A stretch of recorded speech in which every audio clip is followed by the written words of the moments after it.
Okay, guys, I'm so sorry about that. I've got no idea what the hell was happening there. Please let me know if you can hear me this time. For some strange reason, my mic, it was on, but for some reason it wasn't working until I shut everything down and restarted it all. And now I'm pretty sure that it is working, but you'll have to let me know just to make sure that it is. But I'm pretty sure that it is working now. I'm really sorry about that. How embarrassing. But, yes, basically what we're going to be doing today in the stream is pretty much like we did at the start of the Aengar II reign, where we had a little look around Andalia, had a bit of a catch-up, a look into the history and lore, things that had been going on in Ambrose's and Aengar I's reign. We had a look at all the houses, families, special members, what the younger members were looking like, the ones that were going to probably be important for Aengar II's reign. So we're going to be doing all of that, but for Kyra's reign.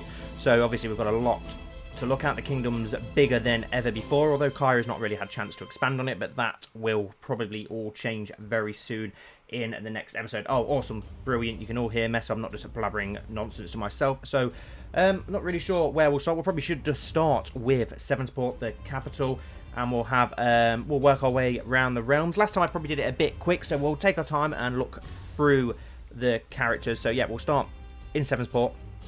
Queen Kyra, of course, with those 68,000 troops, which is an absolutely ridiculous amount. It's more than anyone else in Andalia. Not in Andalia, in Westeros, I believe.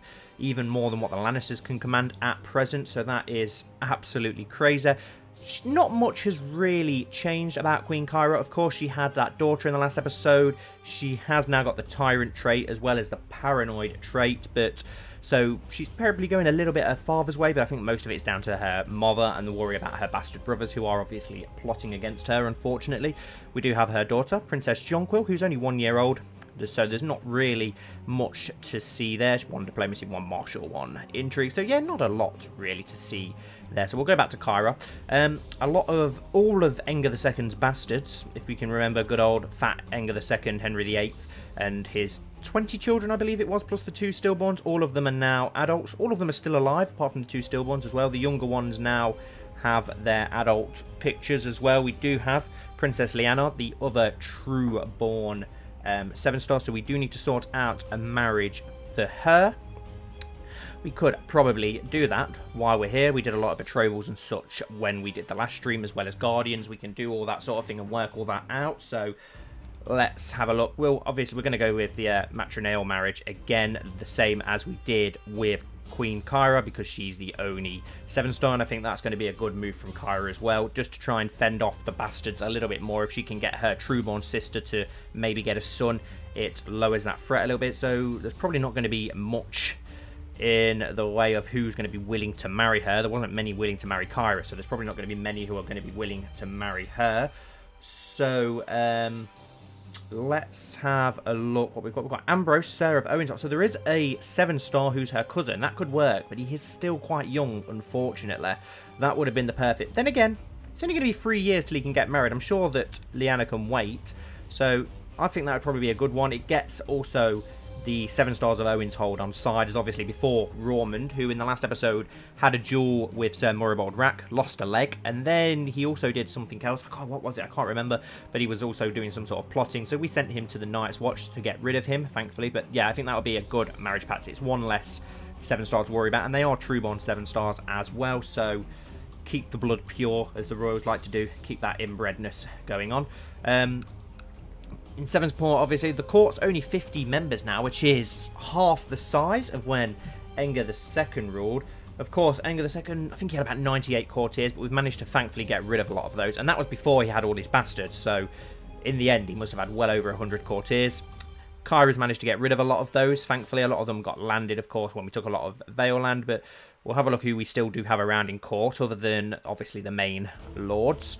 Obviously, we've got our sister, Lyanna, who I think is the only one unmarried. The rest have all been shipped off for marriages and political bargaining chips, as well as the bastards who were landed. There's not really many other people. We've got a Joe Arak, the heir to the High Lordship of the Warriors Way, so we need to do something with him. Let's have a look at him. Quick, poor fighter, timid and affectionate. Really good marshal, so let's go for the struggle focus on him. Let's see if we can assign a guardian for him. Who have we got very good in marshal? Well, we've only just got... You know, we could go for Morton Trussell, but we're going to go for Kyra herself because we've only just got the racks on side. I think it would be a good idea for her to take young Joa, the heir of the Hornwood, under her wing. She could have sent him to Benfrey, but that might not be the best idea for her personally. So she wants to keep the one of the most powerful High Lordships close to her. And I think by taking on Joa Rack as a squire, that's going to help her. Who else have we got in our court? Andara Sevenstar, loads of randomers. We've got Mega Rack. Who are you? You are, I think you're the sister of Joa, aren't you? Yes, Joa and Vayan. You're a poor fighter. Okay, so you're fairly martial based. You've got good diplomacy as well. You're only a, maybe a more dip. Then again, considering Kyra is queen, why not? Let's go for you and have you martial based as well. Morzana Guardian for you, and we'll go for, who else have we got? Let's send you to Morton True Sword. A very loyal, very honourable knight. Just going to check if anything that you guys have said. I don't think we've missed anything. Wanted Enger to legitimise all his kids. That would have been an absolute nightmare. By landing them, though, he's gave them very good claims and power, so it's as good as legitimising them pretty much. But unfortunately, by legitimising them all, it wouldn't work the same way it did in, obviously, in real Game of Thrones, where he legitimised them all, but the same heir was still the heir. If I'd have legitimised them all, it would have then completely ripped up Kyra's claim on the throne. Who else have we got? Don Chino Shycross is in our court still. He is the heir to the Lordship of the Dragon's Den. He's one of our new bodyguards, only 17 years old. Pretty decent though. Skilled fighter and a knight. Duelist, kind, lustful, slothful, arbitrary, and a incompetent steward. Why have you been trained in stewardship? But yeah, and he's got 0 stewardship. Oh, typical AI, isn't it? Looking after, but okay. But yeah, he's one of our bodyguards. And then here's a new character that I created before the stream. We finally, guys, have a court jester and a court dwarf. We have Kristen here, who is an elusive shadow. I went for a bit of a mushroom / moon boy mixture here. He's also slow. He's a dwarf. He's ugly. He's a socializer. He's lustful, deceitful, and cynical. So it'll be interesting to finally have a court dwarf and a court jester, and we could squeeze him into some of those POVs for a mushrooms type character, which would be really interesting. Who else? Who's Jonquil 7? Oh, that's our daughter, of course. I thought that was a different one. Hilario Sevenstar. We still have him in court. One of our bastard brothers. He's the Lyseni one. He's a competent steward, bastard, attractive. He's got the tyrant stain that every member, well, every one of Engar II's children do unfortunately have. He's fashionable, diligent, deceitful, a craven apparently, proud, and paranoid. So Engar's paranoid seed seems to be spreading throughout his children. We still have Cregan Stark in our court. What the hell are you still doing here? Dutiful commander, poor fighter, celibate, deceitful, zealous, chaste, and kind. This was one of Engar's main rivals. Andara Sevenstar, I believe, is Andara Sevenstar. I'm pretty sure she's the mother of Benfrey and Pia. Yes, she is, as well as Harlan Stark, who's going to be the future king of the North, because I think he married the heiress. Who else do we still have in our court? Roland, oh, they're just lords that are here.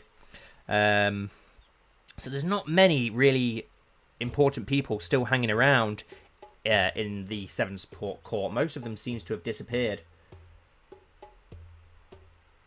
Making distinguish. Yeah, that would be pretty cool, making him speak third person. That reminds me, if any of you have ever played Final Fantasy IX, the two jesters in that, the way that they speak's really funny.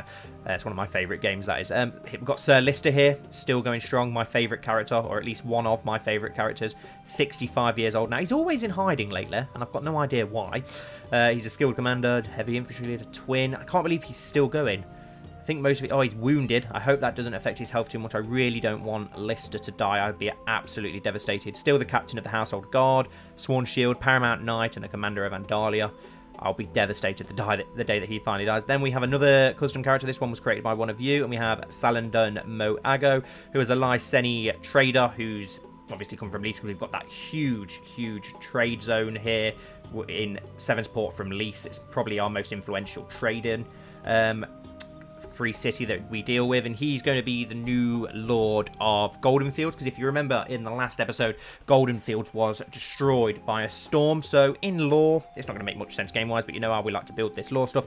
We've decided that Goldenfield is now going to be the new, like, slum of Sevensport. It's going to be the flea bottom equivalent, and this guy's like a crime boss who's going to be dealing with a lot of the stuff and the bad stuff that's going on down there in the slums of Sevensport. I don't think there's many other people. We've still got Morton Truesword, who's in our court. He hasn't had a child. He's 51 now, so it's not looking likely. His wife's 38. There's still a slight chance that he could, but I did want to give him some lands. But if he's not going to produce an heir, there's probably not much point in doing that. We've not got many people in our court at all anymore. Our mother, Sybil Stark, Will Silvermoon, sorry, one of our sworn swords, still here. The one who was absolutely obsessed with Enger the First, wasn't it? And then swore his sword to Enger the Second. And that's about it, really, for who is in our court. The court is very barren and empty compared to the days of how it used to be. Before we move on, we'll have a look at Sevensport a little bit more, though. We now have the full 7 provinces, of course. The Wolf's Den still going. We have the Sept of Snow, the city of Sevensport, which is ruled over by the Mendletons still, which is another, as a Valantish family, I think, so obviously from the trade routes. The city of Goldenfield, which is now going to be our slums, as you can see. It's got a lot of minuses at the moment because of the storm that hit it, so it's a bit of a slum. We've still got the castle of Greenstar, the city of Andleton, and then the castle of Owenshold, which is Lionel Ambrose's brother's line. Owen's line's now completely been wiped out on the male line anyway, so the blood has all died there. So yeah, we've got lots of provinces there. Sevensport is very prosperous, as we know. Still, the economy in and around Sevensport is absolutely insane all the way up the coast, as we wanted it to be. Barrington is getting more and more impressive, as you can see over on that west coast, as we build that western fleet. Yeah, most of it's really good. The Hornwood's very prosperous, as we'd imagine, from all that timber and lumber, and so is Greyhold for the same reasons, as well as the trade routes that we built there. And then Ghoultown as well, down in the south, but we'll look at that sort of thing a little bit later on. We'll look at the, let's have a look at the family tree for a laugh, because I bet it's absolutely ridiculous now, thanks to Enger II and spreading his seed to anybody who'd take it. But yeah, the family tree of the Red Branch House Sevenstar is now absolutely insane. Look at that. We can't even keep it all on the screen. There's, wow, my god, there's so many. Yeah, Owen's line has completely died out by the looks of it. There's some living in the courtiers, but the rest of it's pretty much, my god, there's so many. But yeah, as you can see, here's all Enger's children all in one long row. But wow, it's crazy how far that they've come since, obviously, King Enger I, Hotspur of Andalia, who lived to the age of 68. And we are only 5 years away now from 6710, which will be the 100-year anniversary of High King Enger's landing. But yep, let's work our way south. So we'll go up into the Greyhold, and we'll work our way south as we look through the courts and look at each of these lords. Just a quick sip of my drink. Well, we were thinking of a custom maester, but there is Queen Kyra's youngest bastard brother, Daemon Snow, who is absolutely insane. I can't believe he's marshal. I didn't realise how good his marshal was. But he has now signed up to the Citadel. He's a genius. He's a scholar and erudite, content, shy. So I'm hoping, once he finishes his training, he'll probably go to another court, but that's what console commands were invented for. We'll force move him to our court, and Daemon will be our own maester in Andalia, and he's going to be a very good maester, as you can see, and court tutor for future generations. Right, let's go back to the Grey Cliffs then, and we'll start looking through... Oh, the level of the Wolf's Den is... It's only a fort level 8, which is unfortunate. Even though we've done a lot of improvements to it, it's still not that impressive. The city of Sevensport, though, is a fort level near almost 10. That's pretty good for a sitter, and most of these others aren't very impressive because they're still fairly new. We do need to improve the Wolf's Den, but it's getting the money to do so. You know how expensive it is to do any upgrades in-game. But it's not too bad, considering there's 7 provinces there. Even if it's only a 9, it's still going to take a lot to siege down Sevensport, and the troops and the garrisons that we have there are insane as well. Yeah, it would have been good for Enger to live to 69. Yeah, we did want to make a wiki, but it's so much work. I just haven't got the time to do it, and I haven't got a clue what I'm doing. There's a few in the creation team who are going to help set that up at some point, but there's so much to do for it. if anyone does have any experience in that, feel free to put your name forward to help out. So let's go up to the Grey Cliffs, where we have Lord Owen, the son of Brandon, who was obviously Ambrose's best friend back from the second reign. And Owen is now 52, so he's doing well. He can command almost 4,000 troops, which isn't too bad at all. He can probably command more than that. He does have a decent opinion of us, though, so maybe he could get a few more than that if his opinion of us was better. Obviously, he's a formidable fighter, and he's got those green dreams, which is really impressive. What does he have a claim on here? He has a strong claim on the Lordship of Lonely Hills and Last River. So it looks like Owen's been busy fabricating claims on the 2 northern provinces closest to him. So that's interesting. We'll keep an eye on that. He could end up going to war with the Umbers if he decides to press them.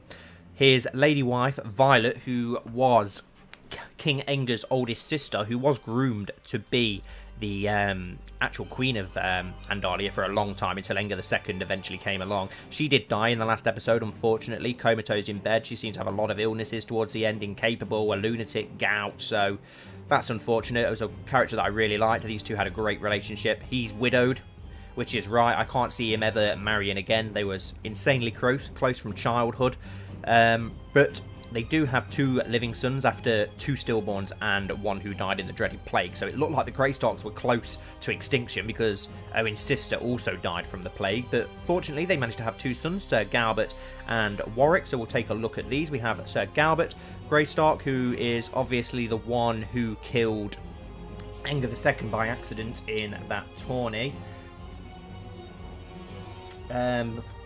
He's got cancer, I've just noticed. That's annoying. Why do characters get cancer? I hate the cancer trait because it just pops up for people all the time. I'm probably going to remove that because it's just stupid and it ruins a lot of stuff that you do. I don't mind them getting ill later on, but when you've got young people getting cancer constantly, it's so annoying. Oh, and he's got a son now, which is interesting. He's married to Rennie Snow, who is one of Kyra's bastard sisters. But yeah, he's a very good commander, so he's going to be pretty useful. He also has the Green Dreams trait, which is pretty awesome. Let's have a look at their son then, Maynard Greystark. 1 year old, worships the old gods, of course. And then Sir Galbert also has a brother, Warwick Greystark, who's married to Khalees Bloom. Good marriage. And they've got a daughter as well. He's a dutiful commander and a trained fighter. Craven as well. Up here, we've filled all 5 provinces in Greyhold. Greyhold is a level 8 fort. Check out the kid. Which kid? Did you mean the Greystark? I've had a little look. It's annoying that the comments are quite a little bit behind me. We've got the city of Barbleton, which we could probably do some improvements on at some point. The city of East Harbour, Godswood of Snowdale, and the city of Wolfsburg, which was owned over by John, what was his name again? Whitetree, I think it was. Pizza time. Nice. We're also having a pizza later. Then close to Greyhold and the Greystarks, obviously in the land that they own, we've got the Lunar Woods, where we have House Crescent, who's married to Leopold, who we are a little bit worried about this guy. He's plotting with some of the bastard sons, so we need to watch out for that going forward. Got some daughters. We've got Lady Leslin, who was a genius, and it's her who has that incredible son down in the Black Sheep Hills, who we will get to later. She's married to Lord Jorin of the Black Sheep Hills. Then a sister, Leola Crescent, who's married to the heir of Sweet Sister.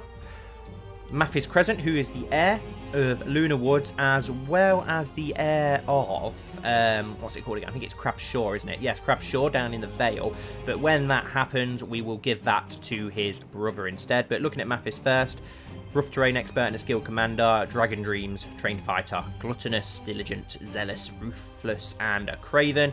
2 sons, so the Crescent line seems pretty stable. One of them is an imbecile and sickly, so I think we'll write him off straight away. Gibble Crescent is a write-off. And then we've got Robin Crescent, who is only 2 years old and thankfully doesn't have any of those horrendous traits. And then his brother, we've got Malwyn Crescent, and he will be the one who inherits Crabshaw. And wow, he's very impressive. He's actually really good. He's a skilled commander, heavy infantry leader, skilled fighter, ambitious, diligent, zealous, and just. Okay, so he'll make a pretty interesting lord. Who's he married to? Dainey's Silver Eye as well, so a decent bride. Not bad at all. He's got a daughter as well, Hostella Crescent, who's only 2 years old. But yeah, Marwyn Crescent's really good. He's much better than his brother, actually, apart from his brother having the Dragon Dreams. But that will make a pretty decent Crescent Lord down in the Vale.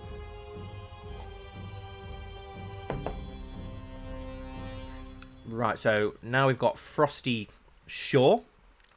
where of course we have House Oxter, who is the most northern Andal house. Or then again, yeah, it just goes past High Point, doesn't it? Just, because we do have Andals in High Point. So, yep, Lord Harstin of the Frosty Shore, Lord Oxter, the son of Lord Arlen, who did die quite a while ago now. But, yep, we've got Lord Harstin, he's got a brother and a sister, so the Oxter line seems pretty secure. He's pretty much the same as in the last stream. He does have a strong claim on the Lordship of the Dreadfort, apparently, which is interesting. He's got a daughter, Leora Oxter, who's betrothed to Jared Oxter. Okay, so keeping it in the family. Nice. Eileen Oxter, who is a giant. Nice, and 6 years old. Let's get her training, and then let's assign her a guardian, someone with some decent martial. Let's send her to Benfrey. Why not? Benfrey will make her excellent knight for any young squire to serve under. And then he's got a young son, Arlen Oxter, who is his heir, who's 4 years old. Nothing too impressive about him at present, so we'll let them sort themselves out for now. In Frosty Shore, what's the castle like? It's only a 6, and another castle which is a 3, so obviously it's not overly advanced, but it is quite a young lordship and castle in the grand scheme of things in Andalia. And next, we'll go over to the house that everybody knows, obviously, the famous Boltons, with Lord Theon, the Hammer of Eastwatch, who is still going. And I can't believe he's actually only 5th there, because he seems to have been around for such a long time. A hell of a long time. I can't believe he's still going. He can command 8,000 troops. That's a lot of troops for just one High Lordship. That's an insane amount, actually. That's very worrying, considering that he's very pally-pally with Titus. That's a little bit worrying. So, what have we got? He's pretty much the same. He's a decent commander and fighter. We know that anyway. He's commanded many Andalian forces to great victory in the past, even though we are a bit wary of him. He's fat like many of the old people in Andalia now, duelist, skilled fighter. So he would have been hard to take down, even if we had ever imprisoned him. He managed to get away from Engar II 2 or 3 times in kidnapper plots somehow and murder attempts. No idea how he outlived Engar II, but he somehow did it, so now he's pretty safe. But then we've got his son, Balthazar Bolton. His other son, Sir Harwood, was very impressive. He was a genius, skilled fighter. So obviously he died young, because that's what CK2 AI always does. But he does have another brother, Balthazar Bolton, who also has the genius trait. So the Boltons have got some genius seed up in the Dreadfort, but he's very impressive as well, diplomacy-wise, really impressive. So either way, they would have had an impressive lord, but it's a shame that such a awesome character as what Harwood could have become died. A skilled fighting genius is really impressive, and he was also honourable as well, and content, so he would have been a decent Bolton lord to have, one who probably wouldn't have plotted against us or anything like that. But Balthazar is ambitious, so yeah, we've got to look out for that. And if I remember correctly, if we go on his friends, yes, he's friends with Lord Titus Snow, so that is a little bit worrying. When he does get the High Lordship of the Dreadfort, he's obviously going to be very close to our bastard brother Titus, so that's unfortunate. But the Boltons are looking pretty good. He has had a son, but unfortunately Bowen Bolton died. Sickler, born with quick traits, so of course he instantly died. It's what always happens. Looking at the Dreadfort, we've still got 1 province that we can add in the Dreadfort, which is good. Probably add another castle. Dreadfort's a fort level 10. Got the City of Weeping and the Castle of Flesh's Keep, which is where the house which you've just asked about, Dorian, House Hammerhand, rules there. So if we go on him and look at his vassals, we should have, there we go, Donald Hammerhand, who's the current lord, and oh god, he's not got the greatest traits, as he's cynical, humble, craven, and an incompetence. Do we just have a son though, Joran Hammerhand, who's not bad? But yeah, the original lord, Master Joran, he was pretty decent, and he had gonorrhea and gout, because everyone in Andalia has gonorrhea and gout for some strange reason. That reminds me, if we go back to Frosty Shore and look at their vassals, we obviously have House Hook, still going strong there. Well, it's a young daughter, not really going strong. Obviously, their father was murdered by Engar II after he tried to kill Engar II. And then in Lunar Woods, their vassal, we have House Dreadwolf, still going strong. Up in the north, and oh god, House Mistress Arana of Eastmelt, who's a lunatic, because there seems to be lunatics everywhere at the moment. Now we can go over to High Point, where we have Lord Colmore Brightmire, and this province has now converted to the Faith of the Seven. So if we do have a look at religions, most of this land has now converted to Faith of the Seven. The Boltons and then Greyhold and Lunar Wood still not... Oh no, apparently it's not. I'm pretty sure that it converted in the last episode. Unless that was Wolf's Watch. I must have missed that. And I thought High Point had converted in the last episode. It must have been Wolf's Watch then. I've got mixed up. So this still is, at present, an old god province, but probably won't be for that much longer. I imagine it will eventually convert to the Faith of the Seven. Yeah, everybody in Andalia gets diarrhea for some reason. That seems to be a sickness that passes through. Remember when Theon's dad was killed by Edric Firehand? I think it was actually Davos Redguard who was the one who killed him, who was also the Giant Slayer. One of my favourite memories, though, is when Edric Firehand tried to kill the Valyrian Mendleton guy in a joust just because he was Valyrian, and obviously Edric was a bit of a racist towards anyone who wasn't Andal. So, yeah, we've got High Point, House Brightmire, who have been very close to extinction many, many times. They had most of the family were obviously slaughtered back in the Weirwood Rebellion when the castle was sacked and put to the torch, but they did somehow manage to survive. And there we have a Lord Colmore, a 13-year-old who is betrothed to Alysanne Hooton, who has a hair lip, but she's pretty good actually, intrigue-wise, not too bad. So the Brightmires are doing well. How is High Point's a 7, and then they've got the City of Whitewood and the Castle of Deepcroft. Obviously right next door to Winterfell, so a very important place. It's why we added an extra castle there to try and give us some more troops up in that region, which has made the Boltons stronger in the process, which is probably not the best thing.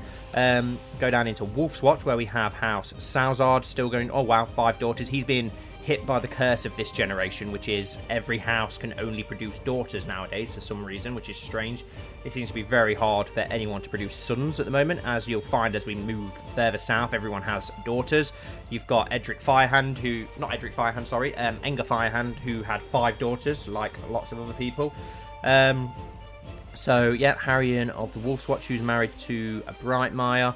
A Brightmire who is Old God. So have the Brightmires maybe our first Andal house to go the other way then, by the looks of things. If some of them are Old God worshippers, maybe the Brightmires might convert the opposite way, which would be a first in Andalia, as we've only really had first men convert to the 7. But Wolf's Watch has the Castle of Effsfort, which is a 6, and the Castle of Effrington, and we want to add another castle there and have this in a whole castle province to, for law-wise, defend this border close to where the Starks rule. And then last we have Bullseye. I'm going to put this on de jure High Lordships, actually, so we can see each region's High Lordship. And in the Bullseye we have House Hooton. Who are they at war with? Defending against Master Warwick of Overton. Okay, so they're fighting against one of their own landed knights or something by the looks of it. We have House Hooton, who were Northmen, but who did convert to the Faith of the Seven. They were founded by the cripple Edward Hooton, who was one of Ambrose's friends. But Lord Jonas, is he married to a 7? No, it's not him who's married to a 7-star. Then it must be his son and heir. But he's 49 now. But if we look at his son and heir, Galbert Hooton, I think, yes, Adara Snow, he's married to one of Kyra's bastard sisters. I believe she might be the oldest of Enger's clan. But Galbert Hooton's not too bad, really. Is he 20 martial? He's got that skilled commander trait, cavalry leader, quick, trained fighter, knight, trusting, cruel, brave, deceitful. 2 daughters, Serena Hooton, our niece, not overly impressive. The younger daughter's quite impressive in intrigue, though, so we will actually give her a guardian. Who have we got intrigue-wise? Well, I know who's going to come up first. Yes, Enger, 100% opinion. Old Enger of Kyra, which is awesome, so at least we've got him loyal. And, oh, he won't accept that. Maybe we've already got something with him. Can we send him to Bellis? No, we can't do anything there, unfortunately. That's a shame. We've still got 1 province that we can build here in the Bullseye. We'll probably go with a city for the Bullseye so that we can have an extra trading port on that coast for all of the trading. Just going to check that I've not missed any questions. So sorry if I do miss anything. House Richards has males. Yes, I think they do actually. Yeah, House Richards has only produced males. They're about the only one who have. Right now we'll move on to the Hornwood and House Rack, the High Lords of the Warriors Way, one of the most powerful houses. Wow, 10,000 troops they can command. That is an insane amount. I thought the Bolton ones were a huge amount, but the Bolton one will have been hampered slightly obviously by the fact that they've got such a negative opinion of us. But we now have Moribold Rack, who I like a lot more than Joe Rack. I wasn't the biggest fan of Joe Rack. He just seemed to be a constant pain in the arse to House 7-star, but Moribold seems much more a decent lord and a loyal lord. He is uncuff and a drunkard, but that makes me quite like him. And he's gluttonous as well, but he's a skilled fighter. He's quick, so he's pretty impressive. Wrath, just a hunter as well. So yeah, a very decent lord, still only 28, and that 10,000 men, that is insane. That is absolutely insane. So I'm very glad that we've now got the racks on our side, because that's a lot of manpower that we're going to need. Well, Kyra's going to need going forward. We've already looked at his son Joa, haven't we? Because we assigned a guardian to him, yes, and then his daughter as well. And then his youngest son, Vayon Rack, who's 5 years old, and he's pretty mixed at the minute, so I'm not sure what to do with him. We'll go with Marshall just because he's a young... Let's go with Pride instead, a little bit different, and he's a young lad, so we'll go... We ain't going to be able to assign another guardian, I don't think, are we? Because we... Oh, no, apparently we can. I didn't think we'd be able to, because we've already done 2 with House Rack already, but apparently we can. Let's send him to Lord Stefan Roseheart. You couldn't ask for a better knight to squire under. The Hornwood still has 1 province that we can build something in. Probably a city, I'd say, because of the trade and all the lumber that we've got there. I think it'd be better to have a city, maybe. The Hornwood is fort level 10. Wow, the Hornwood's a really impressive castle. It's as good as the Dreadfort, so that's awesome. We've got the City of Hunters Lodge, which is a 7. The Sept of High Tree, and then the Castle of Menorth, which is a 7. So the Hornwood's very impressive province. They obviously do have the Valyrian Steel Sword as well. Daybreak, which hasn't been wielded, I imagine, for a while with how unimpressive Joa was, but I'm sure Moribold will make good use of it. Well, he cut off Roman 7-star's leg with it in the last episode, so he is already making good use of it. Next, we've got the Black Sheep Hills, one of the most poorest regions of Andalia, where House Lancer rules from, who are, of course, the first man house to convert to the faith of the Seven and be knighted with Roose Lancer, who lived quite a while ago now. Not overly impressive, Lord Jorin, but it's all about his son, who I haven't checked since episode 1 or so, so I'm dreading how good he's now going to be. But we have Benfrey Lancer, the 7-year-old wonder kid, who is ridiculously insane. Wow, he's a trained fighter already at 7. I mean, he's got giant, genius, attractive, strong, and a trained fighter. And typical AI, they've decided to give him the childship focus duty. Right, who's he under? Lord Tristopher of Crackclaw Point, Paramount. No.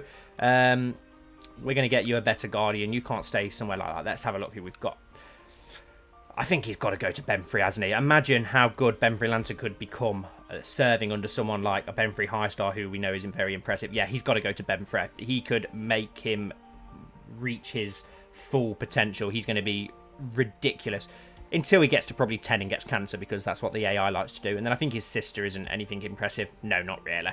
So yeah, it's just all about that Benfrey Lancer, who's absolutely insane.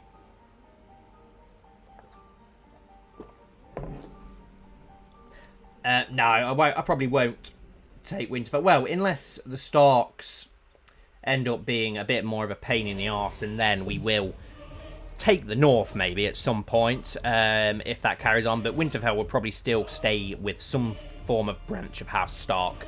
I really don't like getting rid of canon houses unless we really have to.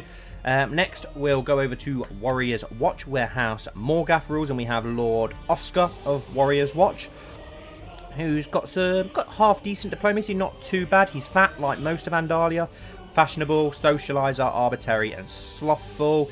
Has 2 sons, so the Morgath line have finally managed to recover themselves after years of doing stupid stuff. So we've got Ellery Morgath, his heir, who won 1-1, and Jorin Morgath, who doesn't have anything yet, so there's no point giving him a guardian. We could do something with Ellery. We may wait for him to grow up a little bit more, though, before we decide what to do with him. Has Lord Oscar's sister married anyone yet? No, she's not. Why is she not married yet? 23 years old. She should marry matrimonially, really, so she can keep the Morgath line going. But then again, now that Lord Oscar's had 2 kids, he'll probably be okay. The Morgath line should be pretty stable now. Let's have a look. Was he friends with... He's friends with Benfrey and Moribold Rack, which is interesting. That's a good point. I just want to check, if we go back to Hornwood, let's just check who Moribald's friends were. I just want to check the main players and who their friends were. He's friends with Leopold Snow, which is Scarer, Master Oliver of Effrington, who's just someone minor, Kennard of Wickenden Keep, Lord Oscar of Warriors Watch, and Benfrey Snow. I'm pretty sure Benfrey Snow, though, is friends with, like, pretty much half of the kingdom. The guy's insane. He's a freak of nature. Now we go down to Maiden's Gate, the seat of the blue branch of House Sevenstar, where we have Lord John of Maiden's Gate, who's slow, a bit of an idiot, half-decent stewardship, paranoid, zealous, just, humble, honourable, patient, knight, fashionable, and a competent steward. Has got a son now, Harston Sevenstar, who's also slow. So it looks like the blue branch of House Sevenstar is going to go for a patch of being slow people and imbeciles now by the looks of it, which does a great dishonour to Lord Lister's name, who is obviously of the blue branch.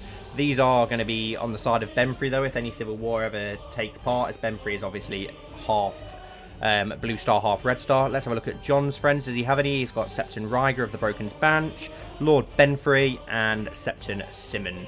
So that's all of the Warriors' Way. Now we'll go into Andalia, old Andalia itself, and the provinces in and around Sevensport. Before we do that, I'm just going to check, make sure I've not missed any questions. I do apologise if I have. You may have to, like, send me it again just in case. I'll just have a quick skim through. I don't think I've missed anything too much, so we'll go down into Oldcastle, where we have one of my, probably, other than Lister Sevenstar, probably my second favourite character of the whole series, and that's Lord Colmore Bloom, 54 now, in hiding. I know that Titus Snow, who is his rival, is plotting to kill him, which would be a huge loss to Kyra, and that would probably be a massive bonus for Lord Titus if he could get rid of a commander and a presence like Lord Colmore. He is now 54, and he's got gonorrhea because everyone in Andalia has gonorrhea for some strange reason. Apparently he's a lunatic as well. Who are his sons? Sir Aldrin Bloom, who is married to Princess Jonquil Sevenstar. Okay, he's a skilled fighter and strong, so he's pretty impressive himself. And he's got 3 daughters and 2 sons. Let's have a look at them. Alison Bloom. Who's his heir? The heir would be Jonas Bloom, who 6 marshals. Nothing too impressive. He's serving under Sir Lucamore Bloom. Sir Lucamore Bloom is very impressive. He's the one who won the great tourney in the last episode, so we'll leave him with him. That's a pretty decent person to serve under. Skilled fighter, giant. I think he's a cousin or nephew of Lord Colmore Bloom. So, the Blooms even have second and third branches of the family who are pretty impressive. He's only got daughters, though, so I don't know how his branch will fare. Oldcastle is a very powerful province. Wow. Oldcastle can summon 7,000 men. That is huge for one little province under Sevensport. I did know that they were one of... I think it is the best province in Andalia for how many troops it can raise just from one province. We've got the Castle of Oldcastle, which is a 4 level 9.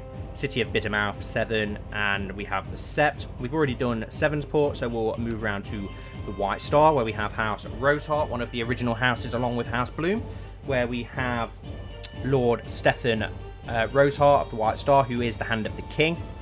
He's got his son, Lord Ambrose, who's Lord of Crane Rock for some strange reason. He's got Sir Will Roseheart as well, who I don't think is overly impressive. I don't think either of them are overly impressive for a Roseheart, but I suppose they can't produce a ridiculously impressive Stephen Rosehearts every single generation. They've already done it several times. 4,000 men he can raise, which is pretty decent for a province. Not as impressive as Oldcastle, but still pretty decent. He does have a 100% opinion of us. Thankfully, he is one of the Crown Loyalists, although we did have a row, him and Kyra, in the last episode. Thanks to her decent diplomacy skills, though, she managed to smooth it over, because it would have been a huge loss to lose Lord Stephen from his side. He does have the Valyrian Steel Wolfsbane as well in his treasury, one of the many Valyrian Steel swords throughout Andalia. We've looked at 2 so far, haven't we? Daybreak and Wolfsbane. Obviously, we've got Mother's Mercy and Sevensport, so that's 3 of the Valyrian Steel swords so far. What's the province of White Star like? The castle's an 8, White Creek Castle. Got the City of Champions and the Sept of Brocker's Book. Oh, seeing a lot of messages just coming through. Let's have a look what it said. The amount Benfrey man. Yeah, Benfrey does remind me a lot of Daemon Blackfire. There is a hell of a lot of similarities between them. Both seem to be decent people, very honourable. Great knights. Well, apparently, from what we know. We don't know a huge amount about Daemon yet. Hopefully we will in Fire and Blood too. But yeah, Titus is a bit more of a bitter still. Definitely agree with that.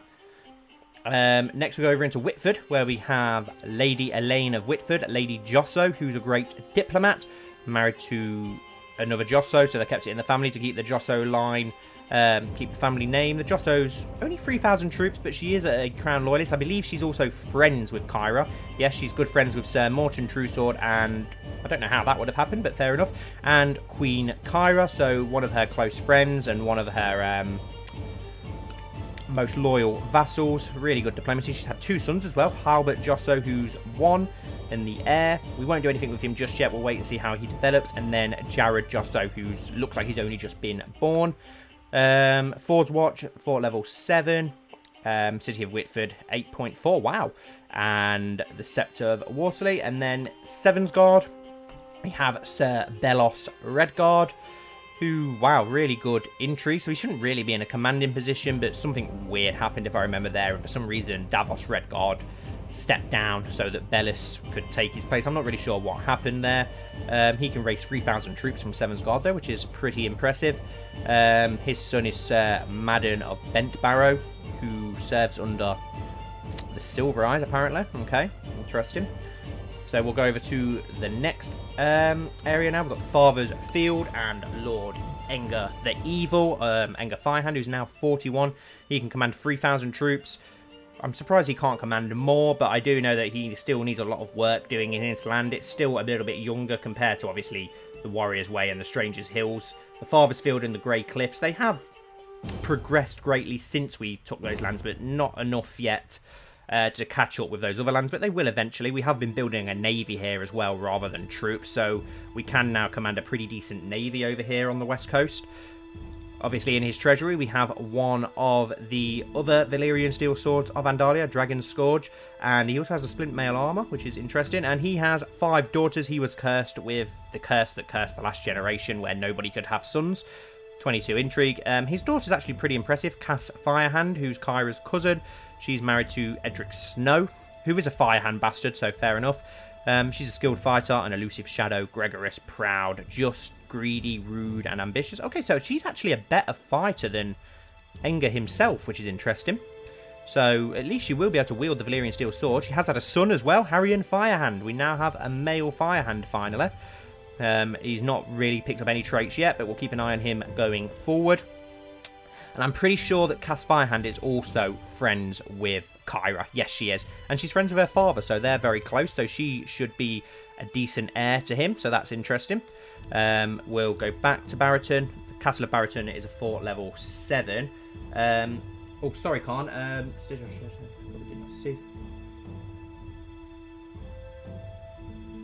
I know that they do have... we did put quite a lot of work into the Sisters early on, so the Sisters are already a lot more prosperous than they originally were.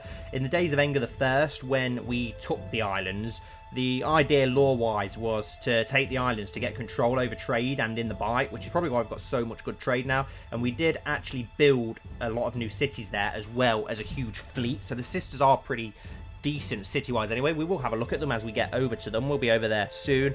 Let's go back. City of Barraton, Sept of God's Hill, Lordship of Golden Grass, and the Castle of Harwood's Hold, which I believe is one of the custom houses that we've got serving under him. We've got Wold of Firehand, the Septon of God's Hill. Oh my god, I'm just thinking of a Firehand Septon. That's hilarious. They would be an absolute, like, religious fanatic. That would be so funny. Who else has he got as his vassals? I'm sure he's got Alderman. Yes, Aline Alderman, who's pretty impressive. So naturally she's got cancer because she's impressive. But she does have a son, Terence Alderman, so at least the Alderman line is pretty secure, and he's not too bad, and he has a rash, so he's probably going to die as well. Next we go over to Silver Spear and House Silvereye, one of the old houses, well, one of the old knighthoods that were around. We have Lord Peter Silverspear, who's married to a random woman, apparently. The Silvereye, did nearly go extinct in the Great Sickness, but thankfully it looks like they've fixed the line a little bit more. We've got Corman Silvereye, his heir, who's 11 and not too bad.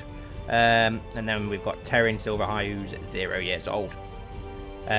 We've got the Castle of Longbarrow, which is a 6, Lowbarrow, which is a 6, City of Spearmouth, and the City of Bentbarrow. We've also been building fleets in Silver Spear and Father's Ford as well to build up the navy. Yeah, we'll definitely check on that going forward, how the Iron Islands and the other kingdoms are doing and how they're at war. Because I know for a fact, after checking at the end of the last episode, the Riverlands is about to get completely and utterly raped and have a war on 3 fronts. So the Riverlands days are now numbered. We knew it would happen eventually, but they are about to get completely screwed over. Right, so now we're going to go to Father's Fields, and we've got Lord Wilbert Richards, who's a bit of a dick, I think, if I remember correctly. Yeah, he's dishonourable, he's malnourished. I think he's been murdering people. If I remember correctly, yes, he's murdered Ever Crowbane. Lustful, got that from his father, I'm guessing. Deceitful, zealous, shy, temperate, dishonourable, knight, malnourished, poor fighter, and amateurish plotter. He's got loads of books in his treasury for some reason, so I don't know if he's some sort of scholar. Well, he's not, but yeah, I see it pop up all the time that Wilbert Richards is constantly getting books added to his treasury. So he's got 4, and then he's got the Negotiator, which is a normal mace, but it's a mace of House Richards. Obviously, they are a family of great diplomats, as we can see from his son, Samuel Richards, who's got 25 diplomacy, which is awesome. Surely he's... no, he's only off the Father's Ford. I suppose once Wilbert does finally die, Samuel will become the... diplomat for Barraton. It's a shame that we could move him to our court because he would be a pretty good, decent diplomat. But then again, we do have Benfre, so we have a decent one. He's got 3 daughters. Becca Richards, who's 7. And he's got Wilbert Richards, who is the heir, who's got 3 diplomacy and 3 intrigue. Let's see if we can find a better guardian for him then. Someone with decent diplomacy. Let's send you to Elen Josso. Oh, we can't send you to Elen Josso. What about Lyanna Sevenstar? She's got decent diplomacy and still young, so we'll send you to her. So, Father's Ford, we have the Castle of Dunfort and the Castle of Fever Reef. And we have been building a lot of ships there as well, so that we can now call up a lot of ships over here. I'll call them up, actually. How many fleets can we now call up in this province? Oh, so from all 3. So we now have a navy of 137 ships over in Barraton. That's pretty good for a Western fleet. Obviously, we'll be able to call up a little bit more down south. But considering that when we first took over the Father's Field, we had about 20, 30 ships. That is a lot more ships, so that's really good. We'll go over to the Sisters next, but I'm just going to check that I've not missed anything. Yeah, we'll check out the Westlands and the Reach Flowers. Don't worry about that. We'll check out all of the kingdoms. That's actually I do actually like that idea of the Empire of Andalia being made up of 3 kingdoms. That would be, even though we won't have all of the Riverlands, that would be pretty cool. Actually, I would like that. You could have like the King / Lord Paramount of the Vale and of the Northern Riverlands, and then they all serve under House Sevenstar of Sevensport and Andalia. Yeah, I do need to do that, don't I? I need to change that from command to feudal to stop that happening. We did land the Red Guards elsewhere. We've got the same issue with the Bloody Gate as well. Right, so let's go over to the Sisters, where we have Lady Melara Snowfall, the 21-year-old old god worshipping lord of which Sisters is this one again. This one's little sister, isn't it? Yes. She has a son now. She did have a daughter who died, but we've got Hoffa Snowfall, who's, wow, 1 year old and 3 martial. He's really good. Let's design a guardian for him. He would have been better off, really. Yeah, if we can send him to Titus, which we can't do. That would have been a really good guardian for him, so we're going to have to send him to somebody else. Theon Bolton. There we go. Theon Bolton will be a really good person for him to serve under. Melira herself, though, is attractive, quick, trained fighter, selfish, craven, arbitrary, slothful, zealous, envious, and stressed. And as we know, if we go on the factions, she is the one behind Lord Titus's claim for Andalia, which is also being backed by Titus himself, Theon Bolton, and Lord Grennan Maiden. And then Titus also has an alliance with House Riswell, Glotha, and Umber. So they've also got those 3 houses backing them. So he'll probably have a decent backing. 13,000 men, apparently. I think it would be more than that because the Boltons had 10,000 themselves. So it's still a decent amount, but it's still only, as we know, even if they get it up to 20,000 with the Glovers, Umbers, and so they're still only going to be 1/3 the size of Kyra's force. So he's going to need to get another big ally on his side if he hopes to try and take that. Going back to Little Sister, though, we have the Castle of Havany and the City of Blackhaven. There's still one province to be built there, so we could get a city built there at some point. I'm pretty sure the middle ones have been built up a little bit more because obviously we had the Sunderlands ruling there for such a long time. I said earlier, I don't know if you read that.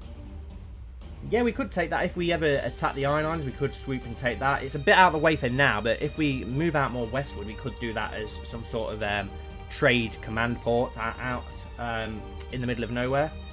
We'll see going forward. Right, so now we have House Sunderland, Lady Rowena, who I think is about the last surviving member of House Sunderland because they keep rebelling and getting executed. But, okay, she's not too bad. She's a little bit all over the place and mixed, so we'll leave her to her own devices. And we have the Sunderland Hall, then we have the city of Crabley and the city of Skerry. So we have 2 cities there, so that brings in a lot of trade. In the northern, we've got Sweet Sister, Lord of Wallace of Sweet Sister, who's really impressive, a really impressive commander and fighter. It's such a shame that we can't actually make use of him. He's got a child now, Colmore Borrell, who has the bloody flux, unfortunately. I think we've got cities built here as well. Yep, we've got the castle of Breakwater, and then we've got the city of Sisterton and the city of Dordon, so lots of trade. And then finally we've got Longsister, where we have Lord Ellis Longthorpe, who's a skilled fighter as well, and fat, like most of Andalia. You can tell Andalia is a rich kingdom, because everyone is getting fat these days. My god, he's got a lot of kids. He looks a little bit Ironborn. He's Andor, but he looks... Oh no, it's the Northman armour, isn't it? It was that weird crown that he's wearing. It made him look a little bit Ironborn, and he's got cancer. My god, cancer's catching in Andalia. And in Longsister, we've got the castle of Starsea Beacon. That's really cool. I like that name. And the city of Gimbleton, and then there's room for another holding. We could probably build a another city there. Let's have a look at the fleets that we've got. We've got 90 fleets there. Is it only 90 ships we can call up from the Sisters? I thought we had a lot more than that. 90 ships, that's not bad, is it, really? That's a pretty impressive amount. It can carry 9,000 men, can't it? That's a huge... It's more than the Sisters need. I'm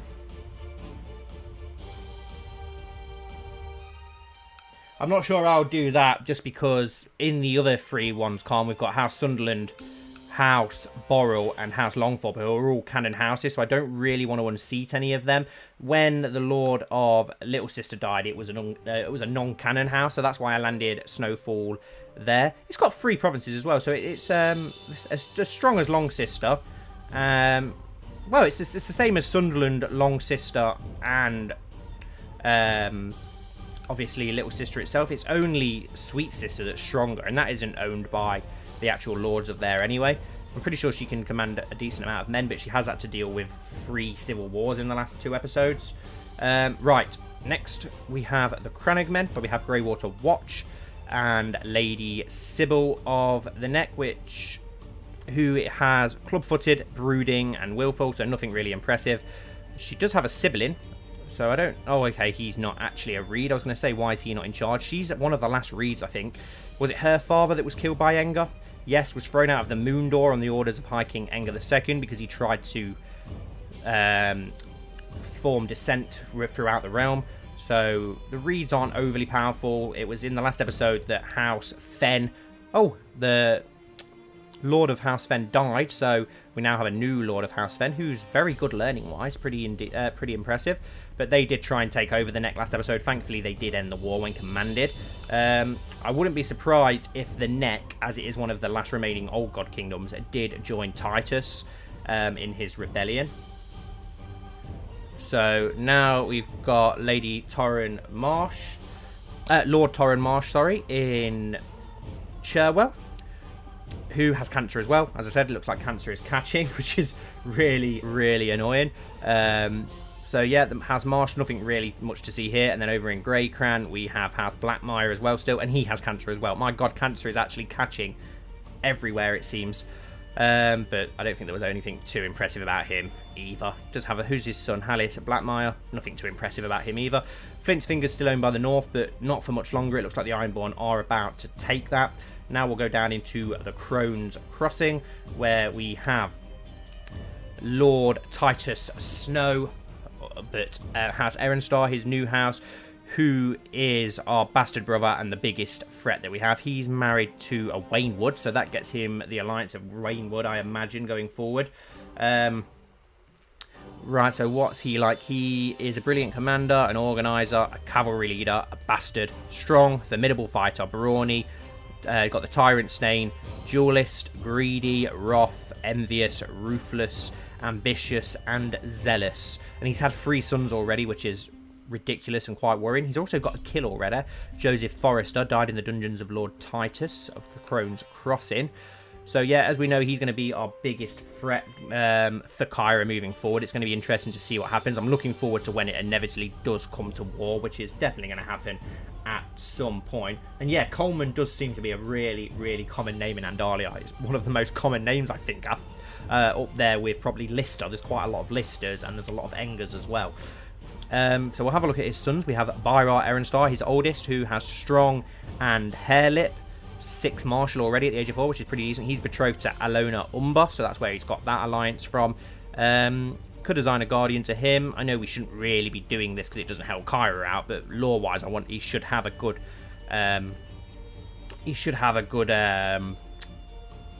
Teacher, really. Can we send him to Benfriend? No, we can't. What about Theon Bolton? He'd be a good choice. We can't send him to him either. Doesn't look like we're going to be able to do that. And then his other sons, we have Gilbert Erenstar, Strong. Oh, and he's a twin. He's betrothed to Marina Glover and Tion Erenstar. So we've got 2 twin sons, and he's betrothed to Marianne Reswell. So that's interesting, worrying. He's giving himself a lot of first man allies there, which could work against us. He's got a nice lump sum of money saved away as well, which is worrying. He's got a Weirwood Spear and Splint Mail Armor. Who's his ward? Donella Josso. The Jossos of the Crossfort. I'm going to say, I thought the Jossos would be fairly keeping away from him, but it's the different branch. It's the branch that rules underneath him. Yes, they are Duke. They are the same House Forrester. Then in the Northlands, just north of Erenford, where Titus rules, we have House Crownless. Lord Donald of Northlands with the nice eagle, yellow eagle on brown. He was, well, not him himself, but his house is a house founded not long ago, but quite early on in Aengar I's reign, when the Vale took over the Trident, and it was a huge kingdom. A Arryn and a Mud had a bastard together, so it's the Arryn sigil with the Mud colours for their house, and they weren't welcome in either land, so that's how they ended up in Andalia. The Arryns didn't want the Mud first men there, and the Muds didn't want the Arryn side of it being in the Riverlands, so he fled to Andalia, the founder of the house. So Lord Darnell here, who has finally had sons. He had no kids until he was landed, so it's good to see that he's finally had sons.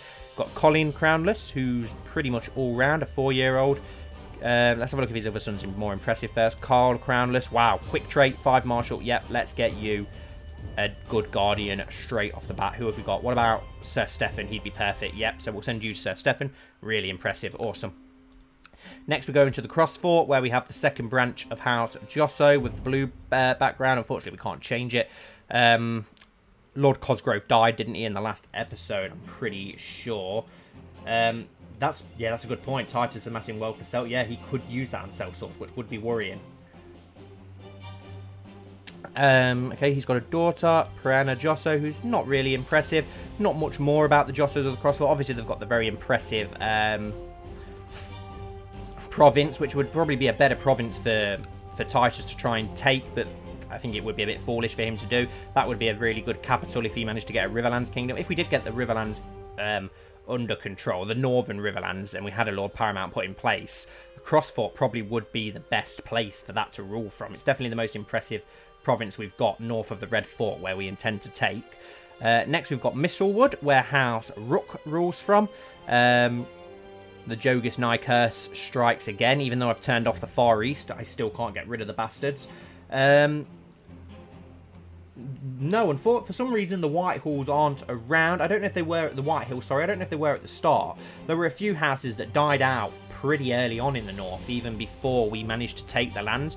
Over in Barreton, for instance, we gave that to Edgic Firehand and Hornwood to Rack, because those two houses like literally went extinct straight away, Hornwood and House Dusted, for whatever reason. Lucky for the Firehands and the Racks, because I wouldn't have liked to have dishoused, unlanded either of those two houses, but they died out, so both those houses managed to get decent lands. Lord Garibald Rook does have a son, Belgrave Rook, who is married to a Rack, which is interesting. I'm pretty sure he's friends with somebody as well. Friends of Lord Titus Snow, yeah, so that gives him a loyal vassal when Garibald finally dies. Now we'll move over into the next province, well, High Lordship, where we have the High Lordship of Seagard, where Lord Ambrose Snow rules from, one of the other bastards of Engar.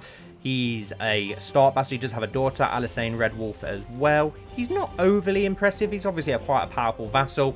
He can command a decent amount of troops. He doesn't yet own all of the High Lordship. He's currently at war, as you can see, with Marlet Bay, as the Trident, a couple of people have gone independent or not getting involved in their wars for some reason. So while that's happening, Ambrose has shown some initiative and he's trying to take Marlet Bay away from them. So that'll extend his High Lordship. He needs to get Gravesome as well at some point, which is ruled over by House Mud, apparently.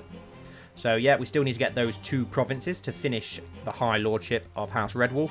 I'm loving this sigil here for the High Lordship of Seagard as well, which I have Chris to thank for. It looks absolutely awesome, so thanks a lot for that, Chris. Moving over into Old Stones, we have an Andal House Mud. It's one of the Mud descendants, a different branch from the main king of the Riverlands, who we landed in Old Stones afterwards to get the Muds on side. So we have Andal Muds here, and he's married to one of Kyra's bastard sisters as well, Lord Alex Mud, and they've had a son already, Prince Humphrey, only 0 years old, so nothing too impressive about him. Obviously we know Old Stones is a very decent province. Seagard, we have House Malister, who we did give their land back to as they were unlanded by the Muds, Lord Stefan of Seagard. Nothing too impressive about him. He does have his father, who's still alive, who rules further away, which we will look into in a moment. And then Cape of Eagles, we have Sir Davos Redguard, not the original Davos Redguard, but still an impressive Davos Redguard, a formidable fighter and a knight still. So he rules at the Cape of Eagles. I thought we could do with a good commander and a good fighter to rule here. Redguards are obviously a very commanding orientated house, so he's going to be a great person to rule here in the Cape of Eagles and hopefully fend off the Ironborn. He's got a daughter, Danella Redguard, who's married to Coldwater. Interesting. Which also means that his heir, so the Coldwaters, are going to inherit the Cape of Eagles because Davos has been an idiot and not married his daughter off properly. And thank you very much. Yeah, the creation team do a lot to help me. I can't thank them enough. Chris has done a huge amount. Dick does an impressive huge amount as well as Matt and Flowers and Miggs. Like the main writers, and they put so much work and effort into it. And then there's all the other guys as well who do help out in there. They put a hell of a lot of work into it every week to help me get this series together. I can't thank them enough. So that's most of our Riverland houses, I think, apart from this one here, Chiltern, which is House Malister as well. I don't know why he decided to move his capital to here, but then he landed his son in Seagard, so that's pretty cool.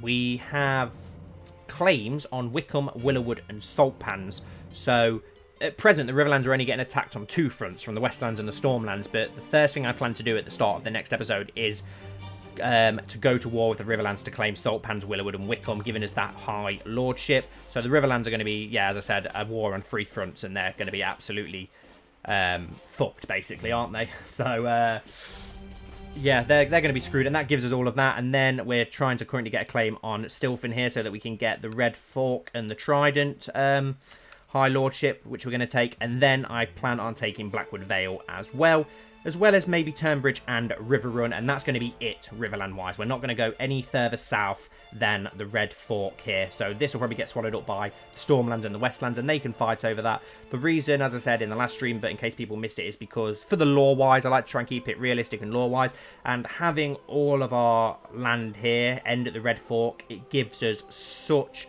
a great defense border-wise to have that river running the whole way across, and it also crosses all the way up here into Turnbridge, and then we obviously have the mountains here as well, blocking us off from the Westerlands with the river there. So the Lannisters want to attack us, they need to come around the mountains and come through the mountains where we can defend from, or they need to cross over the Red Fork where we'll be able to defend greatly from. So it gives us that great defensive footing. If we go any further south, I just don't want to end up conquering all of Westeros. It's just unrealistic, and I don't want to have similar borders to actual Game of Thrones. I want it to be very different. And I just think that makes sense, and it's really good. And it also means that we get the Blackwoods, which I'm happy about because I love House Blackwood. So I'm going to be... And I've just realised that they're Faith of the Seven, which is interesting. But yeah, I'm glad that we are going to get the Blackwoods on side. as I love House Blackwood, as I said. So, yeah, let's go into the Vale. We'll start in the north, where we have House Maiden, Lord Grennan, who's still going at the ripe old age of 59. And yeah, Harroway's Town really pisses me off, because it's split in two like this. The trident runs through the middle of it, so that's going to ruin our border. We've either got to ignore it and not take it, or take it and end up with our borders crossed over, which I really don't want. So I may just leave Harroway's Town and ignore it, because it's so annoying that it's got the river running between it, because it's so annoying that this can't be two different provinces. But yeah, we'll go back to Grennan Maiden, who is also backing Titus. He's the Wildling Lord. He's got several heirs. He's got Ragnar Maiden, awesome name, love that, who's married to a Silver Eye, interesting. What other sons does he have? He has Lek Maiden, who I believe is married to one of our bastard sisters, yes, Valina Snow. Then under him, in Crow's Baron, we have House Steelheart. And I've just realised, what, two holdings that we can build up in these provinces. So these need a lot of work spending on them when we have the money, but we never get enough money, unfortunately. Steelheart, the Dwarf Lord Rodwell, did pass away in the last episode, leaving Lord Danes to be the new Lord, who's a pretty decent steward by the looks of things. He's got a son as well, Owen Steelheart, and a daughter, Aya Steelheart. I think that's the first Aya we've seen in Andalia, actually, thinking about it. Yeah, we don't really have... There are obviously the cities of Maidenpool and such, but yeah, in the lands that we're going to take, we won't actually have a city. That's a really good point. So we could do with building a city in one of the provinces that we are going to take. I'm not sure where. We'll look for one... Oh, wow. Willowwood. Perfect. Looking at Willowwood here, we've got the Willowwood Castle. And then there's 3 city provinces. So if we had a 4th city province here, which is where the ferry bridge is as well, Willowwood, it looks like, will be our... We'll make that the High Lordship for Willowwood. We'll make that the capital. And that can be our Riverland city by the looks of things. Placed at the mouth of the 3 bits of the Trident. So, yeah, I think that would be perfect. Willowwood would be a really good city for us. Right, we go over into Coldwater Burn, where we have House Coldwater, who... never really done anything impressive in the series, to be honest. There's not much to look at here, unless any of these kids are impressive, but I doubt it. No, weak. No, nothing too impressive with House Coldwater. They're just sort of always there. But they do have some interesting lords underneath them that I do want to have a look at. Well, we've got House Viperin for some strange reason. But I think that her heir... yeah, it is a random house, which is annoying. So that leaves us room, though, to edit their sigil and make an interesting house to inherit it. And then we have Newkeep, where the second branch of House Rack rules from. Oh, and nice. He's a homosexual, so I didn't think he'd actually have any children. He's married to a Stark. I think that's one of the... yeah, it's one of our half-sisters, one of our bastard sisters. But he's actually managed to produce a son and a daughter. Oh, the son is a bastard and slow, so nothing impressive. But he does have a daughter, Janola. Oh, wow, and she's a genius. Awesome. That's interesting. Right, she's only 2 years old as well. Wow, very impressive. She's the second most impressive after, what's his name? Benfrey Lancer. So we'll keep an eye on her. We'll make her important. Then we have the Fingers, which is obviously ruled over by House Corbury in Hearthome. Lord Danes, who's 17 years old, he's a genius himself and a skilled fighter, so very impressive. He's had a stillborn daughter, unfortunately. He's married to one of our bastard sisters as well, Lady Mage, who I think she was legitimised, actually, so she's actually a Stark. She got legitimised by the Starks for some reason, even though she's a 7-star, but whatever. So, yeah, House Corbury. Obviously, we've got another Valyrian Steel Sword here, but his father is actually still alive, and he rules in Darkmoor, so he still has the sword at present. Then we have Sunrise Keep, where we have House Brightstone. Nothing overly impressive about these. Sickly bastard son, so we'll skip over those. Then, though, on the Dragon's Den, also named, we have House Shycross, who have been a very important house throughout the series. They're having a lot of success as of late. And we have Lord Damien, the lawgiver of the Dragon's Den, who does have his son, Don Chino, who is obviously the bodyguard of Queen Kyra. Sibling, he's also got a sister. What's her name? Jorthea Shycross. Interesting name. He doesn't currently have the sword in his treasury, as I think his aunt has the sword. If we go up Don Chino and then to Selena Shycross, who's a lunatic and got gout, yes, she has in her treasure. She's got Stormbreaker, the Valyrian Steel Sword of House Shycross, another one of the several Valyrian Steel Swords throughout Andalia. So, hopefully we can get that back to Doncino at some point. But then again, she does have a son, Sir Bracco, who's not that interesting. We can do a little bit of console commanding and fiddling around there to get the sword back to Damien and Doncino where it belongs. In Midlaw Point, we have House Parran, for some reason, a Westerland house, of course. I don't know how they ended up in the Vale, but they are Valemen, so we landed them here. Smith's Forge, we have House Anvil. Got a knight, incompetent commander, trained fighter. Nothing overly impressive with him. His father was impressive, but unfortunately Leopold isn't. What about his son, Marlon Anvil? Nothing too impressive with him either. And then finally, on the Pebble, we have House Rosby, who descended from the Rosby and Lennox branch. So they were originally kinmen to House Sevenstar. It's why we do have that claim, weak claim on the Pebble. Where should we go next? We can go to Strongsong, where we have House Belmore, who are a little bit more loyal now. If we go on his relation, I'm pretty sure he's friends with Benfra, who isn't friends with Benfra. He's a great guy. What have we got? Some houses have gone. Yeah, the AI is completely stupid, unfortunately. House Bracken. I'm not sure if they got wiped out. I know they got nearly wiped out, and then there was a daughter left, and then for some reason she decided not to get married. Yeah, here she is. Yeah, she got married normal for some reason, so House Rosbe, who are old gods, going to inherit the Bracken lands, unfortunately. And wow, Stonehenge is a really good province. Wow, up to 6. So is Blackwood Vale. Interesting. So we could make Blackwood Vale a very strong province for ourselves going forward as well. Yeah, the Shy Crosses are awesome. I don't really like Valyrians that much as some people do, but I have really warmed to the Shy Crosses. But going back to Lord Michael the Hunter of Strongsong of House Belmore, the lord who got disqualified from the tourney for turning up piss, doing a Dontus Hollard.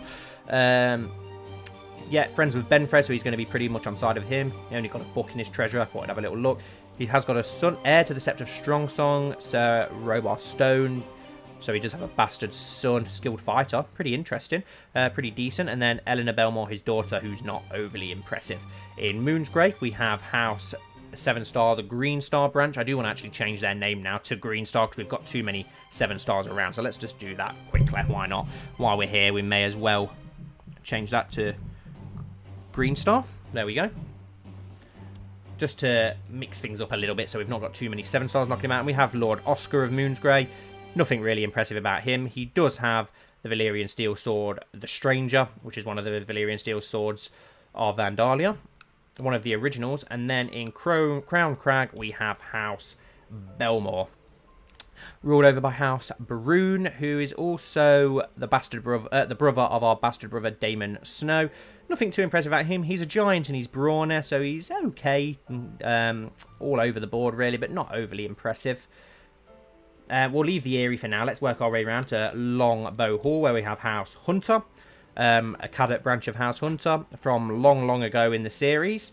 Several sons. He's got his heir, who's really good in learning. Then in Breakstone, we have the main branch of House Hunter. So there's plenty of hunters about, but there's not much going on with them that we need to really look into. Old Anchor, we have House Clifton.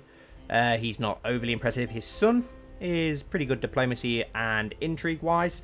In Hard Vale, we have a random house, so we do need to replace those with a cannon house at some point. In Iron Oaks, House Waynwood, who is married to one of our bastard sisters, but then his sister is also married to Titus, so it's going to be interesting to see which way he sways in the war. He's friends with neither.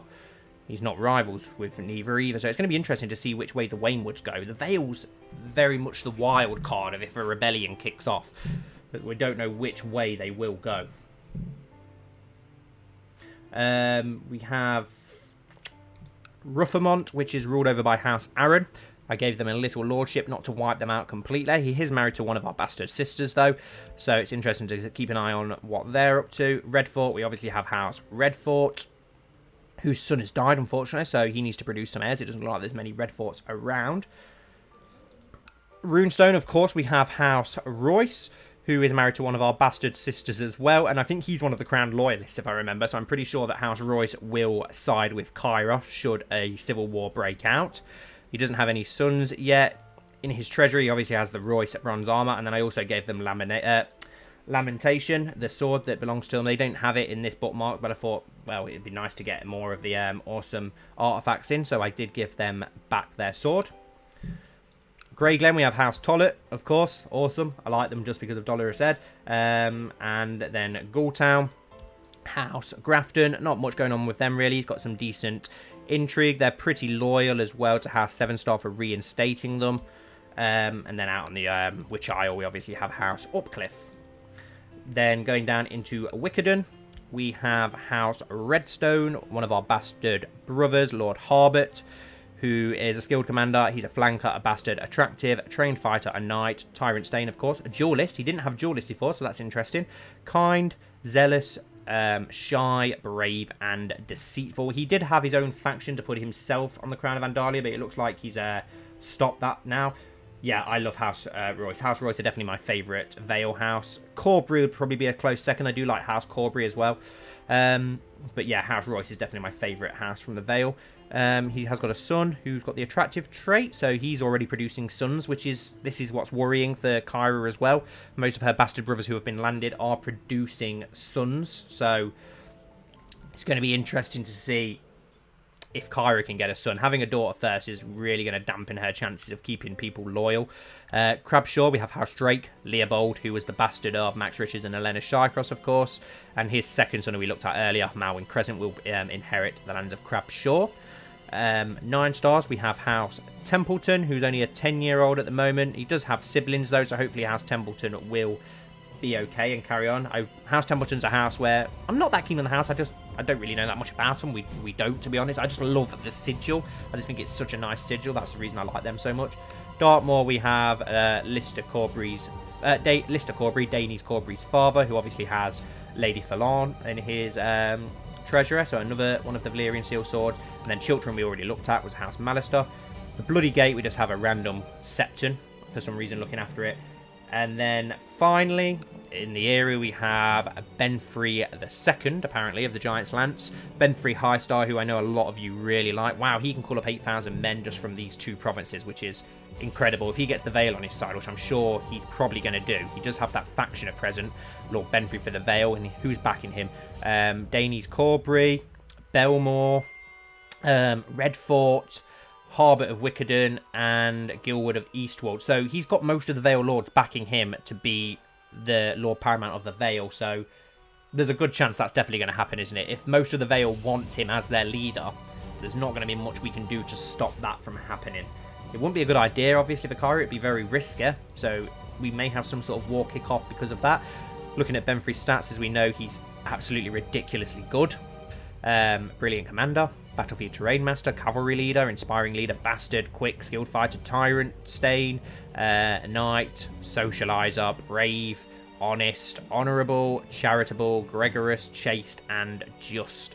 He does have a daughter. Unfortunately, his son John was born stillborn, but he has his daughter Della Highstar, who has the mark for some reason, which is the thing the sister men have with webbed fingers. No idea where she got that from. He's married to one of the last remaining Arryn heirs as well, so that does give their children a good claim on the Vale. I think we will definitely make a Lord Protector of the Vale going forward at some point, because we're going to have that much land when we take the Northern Riverlands that we'll probably have, hopefully, a Lord Paramount of the Riverlands, and then maybe the Vale, maybe the Northlands as well. If we end up taking the Startlands, we could have a Lord Paramount there. In his treasury, he has a Dragonbone axe and a Dragonbone sword, which is pretty cool, and a fine set of armour. And then if we go on his relations, it's ridiculous how many friends he's got. No rivals at all. His wife's his lover, so he's very close to his wife. Shows that he's a good guy. He has that strong claim on Andalia and the Vale, as well as the Pebble, which all the Sevenstars have. And then his friends list is ridiculous. Lord Belmore, Lord Murabold Rack, Lord Morton Truesword, well, Sir Morton, Lord Oscar of the Warriors Watch, so Lord Morgath, Lord Royce. Also, the Royces are actually, they're crown loyalists of Kyra, but he's good friends with Benfrey as well. Lord John of Maidensgate, so the Blue Stars, Harbert Snow, Titus Snow, Pierce Snow, Doncino Shycross, so he's got the Shycrosses on his side as well, Dainese Corbry, and a random guy as well. But yeah, we'll go over to Pia Snow. We haven't had a look at Pia yet. She's got a massive scar on her face. I'm not sure where that's come from. Her rival, Kyra, of course, where as we know from the POV ending in the last episode when they had that fight. Hey Jacob, welcome to the stream. But yeah, she's impressive as well. Ruthless. She's very similar to Kyra, to be honest. Very, very similar.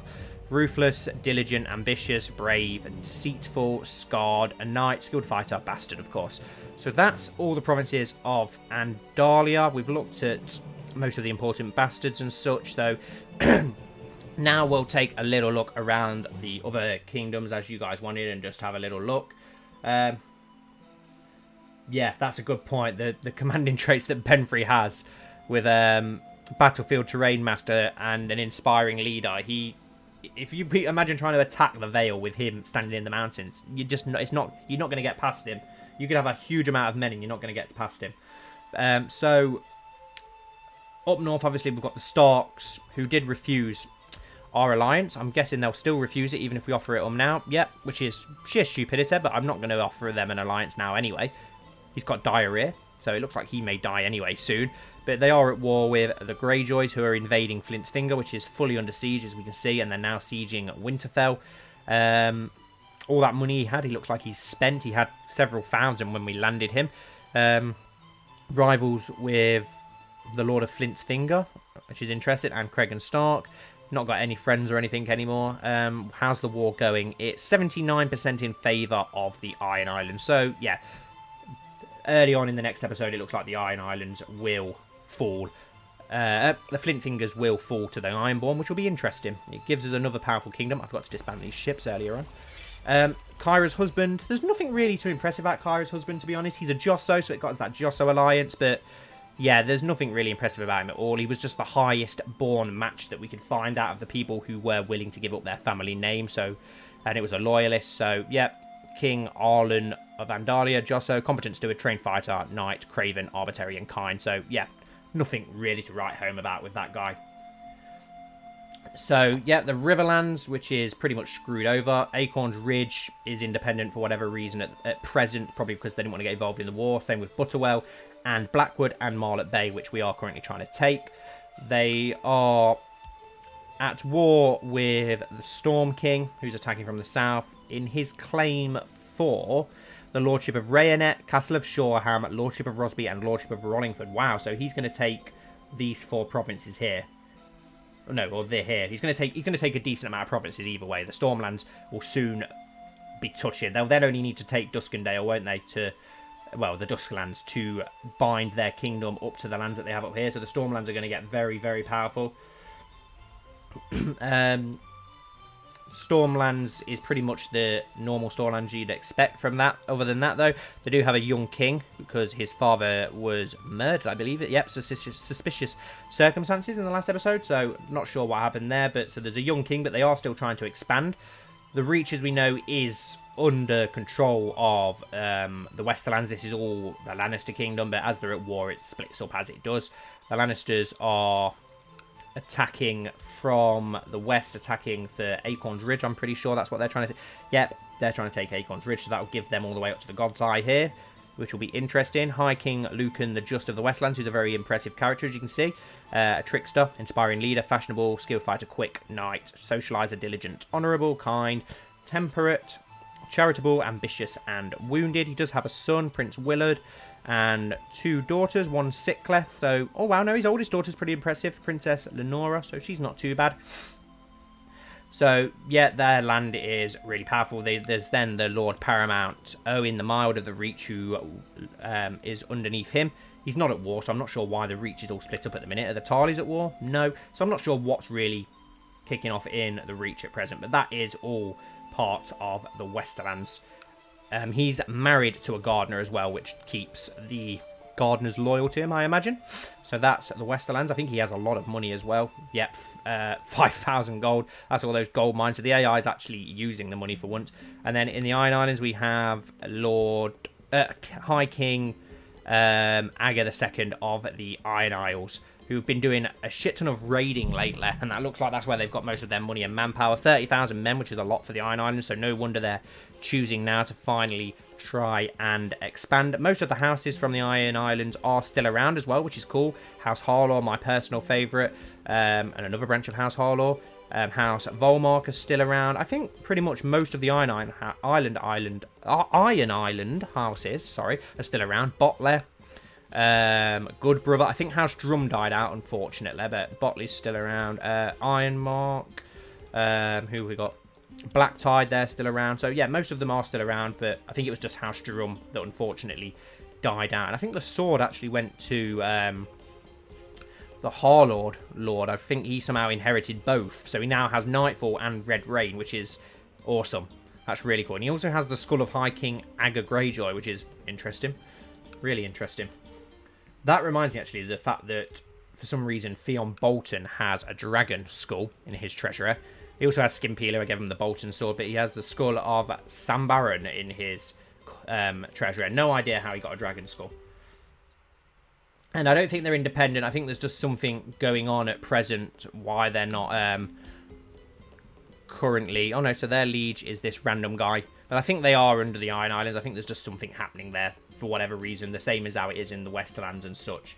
And then going down to the last kingdom, Dawn has finally been united. And I've got no idea how it happened at all. I really don't know how it happened. As you remember, there was a random Dornish lord and then an Ironborn Dawn.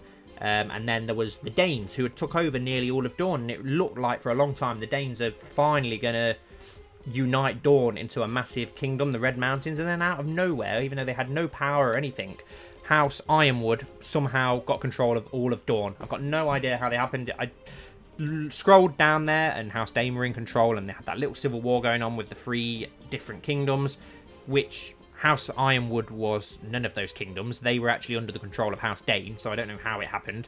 And now Ironwood somehow united all of Dawn. No idea how. But he has so many branches of House Ironwood around. You've got House Will here, but they actually are a branch of House... Not a branch of House Ironwood, but I think his mother was an Ironwood. He's got gonorrhea. 4 years old and got gonorrhea. Okay, whatever. Vulture's Roost is a branch of House Ironwood. Then you've got the Ironwoods of Ironwood. And then I think the Scourge is a House Ironwood as well. There's Ironwood branches all over the shop for some reason. We've still got House Fowler around. House Dane in Starfall. House Blackmont still around. So a lot of the Dornish houses are still around. We have House Colton down here. House Dryland and Ulla have disappeared, unfortunately, which is a shame because I really like House Ulla. But yeah, that's... Dawn's pretty much the same house-wise, apart from we've got the Ironwoods ruling over it, which is cool. It's different. So yeah, that's most of the kingdoms and what's going on around Andalia. So it's pretty much what, if you guys want to see anything now, or any questions that you have. I've got no idea what happened to the Danes. It's just a young lad now in charge, and he's got 2 sisters. So there are a few Danes around, but no idea what happened. They had most of Dawn, and then something happened and it collapsed in on itself. One thing that did happen as well is, I don't know how they did it, as they only had Dragonstone originally, but House Vakar are now in control of all of Valyria, which is interesting. Hopefully they don't start looking westward. Yeah, I like House Ulla. I don't know what it is about House Ulla, but I really do like House Ulla.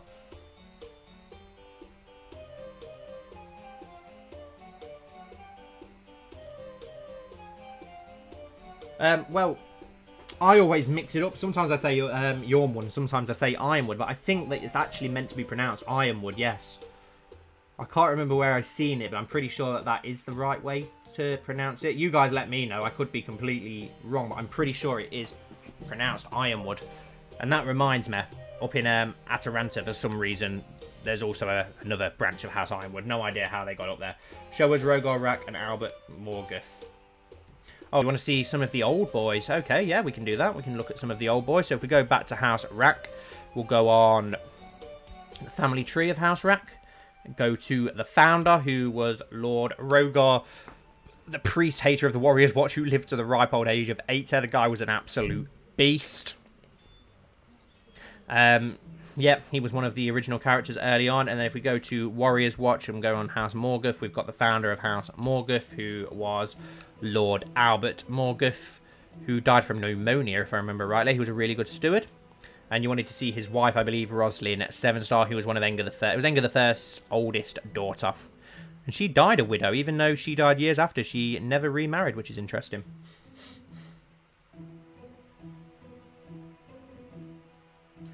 I think he's doing alright. He's got the widow trait, Migs, so I thought he would have. It makes sense. I wouldn't ever imagine Owen remarrying. He is wounded, apparently, so I don't know what he's done there. But yeah, he's got the widow trait. I would be very surprised if he ever remarried. It wouldn't make sense to me.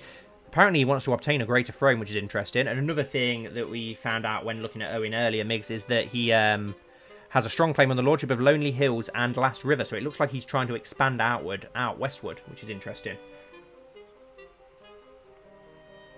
The Loyalist faction, yes, we can.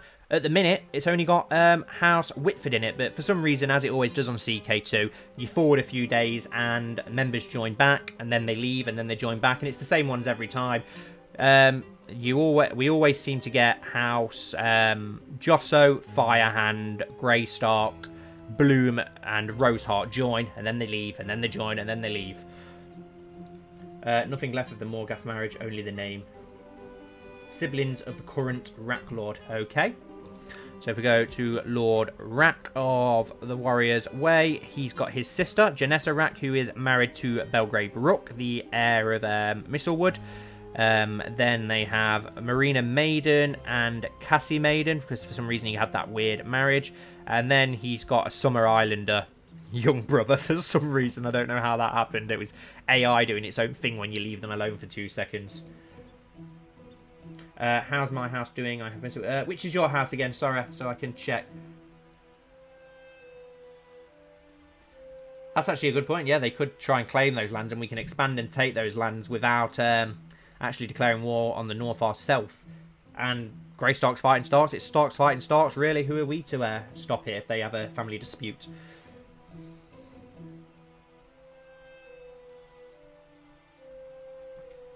Yeah, I thought it was Ironwood. I thought that was how it was pronounced.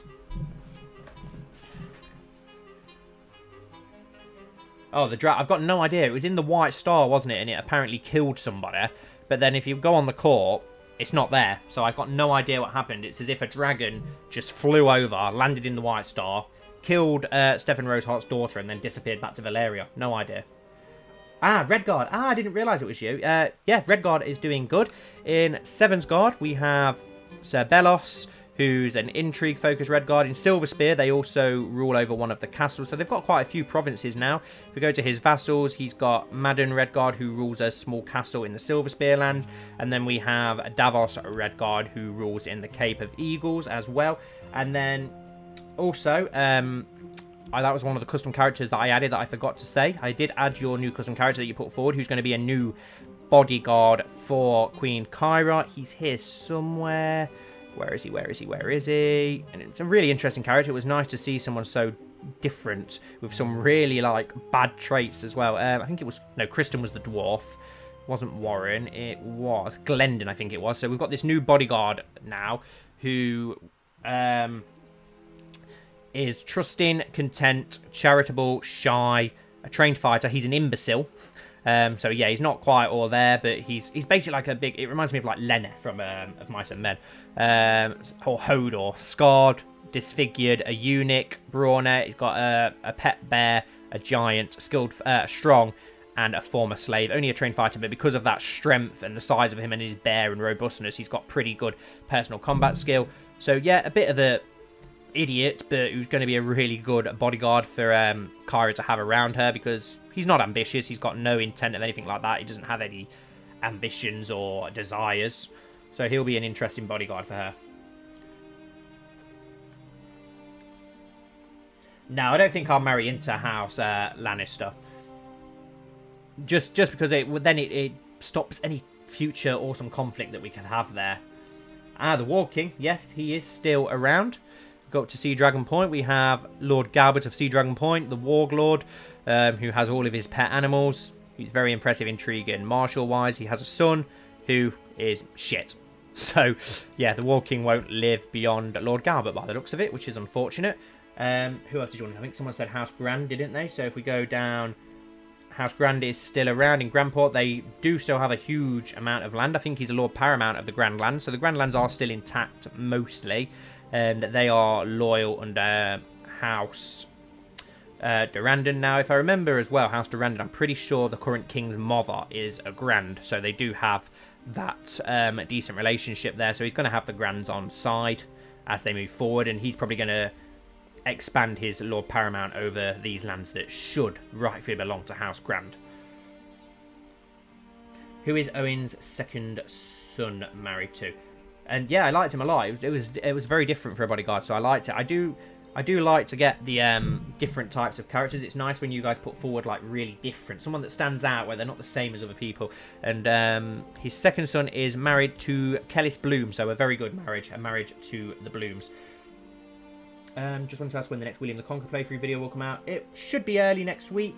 I've got this today. There'll be a Darkling video tomorrow, so there'll probably be a William the Conqueror video Monday, all being well. Oh, did you miss it, Max?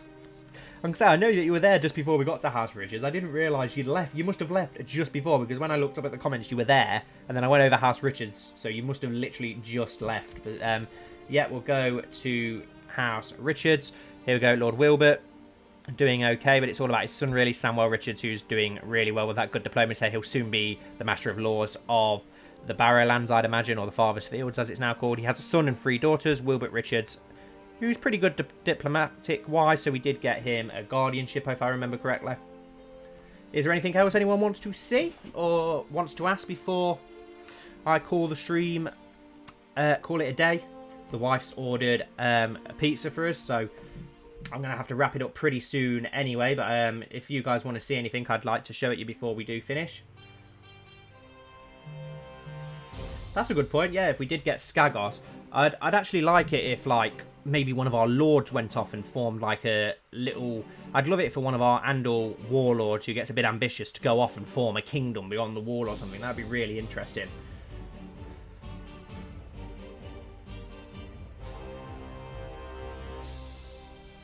Vermithor, yes, I forgot about that branch of House Shycross. They're under Lord Bellis, if I remember correctly. If we look at his vassals, we have, there we go, Vermithor. He's still going at the ripe old age of 57. He's fat, like most of Andalia, but yeah, he's still going strong.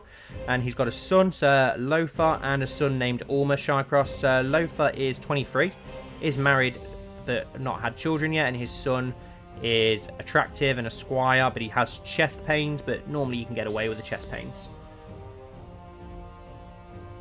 Unfortunately, there's not a way to actually add the Kingsguard properly into it, which is really annoying, but so we only really have the Household Guard, which we sort of use in law for our Kingsguard, and the members of the Household Guard, I think you only get 4 members or 5 members, I can't quite remember, but we have Sir Lister, who's the Lord Commander, of course. We have Lethine Redguard, so we do actually have a woman in it who's really impressive. She's a trained fighter and a decent commander. I thought it'd be fitting to have a woman guard who can obviously follow Queen Kyra to places to protect her where the male people, the bodyguards, maybe not be able to. We have Sir Will the Brave, Sir Morton True Sword, and Sir Don Chino Shycross, and then obviously we're going to add our new oath as well. We have Stefan, who's our Hand of the King and Regent. We've got our Court Dwarf and Jester now, which is awesome. Looking forward to shoving him into some of those POVs as we move forward.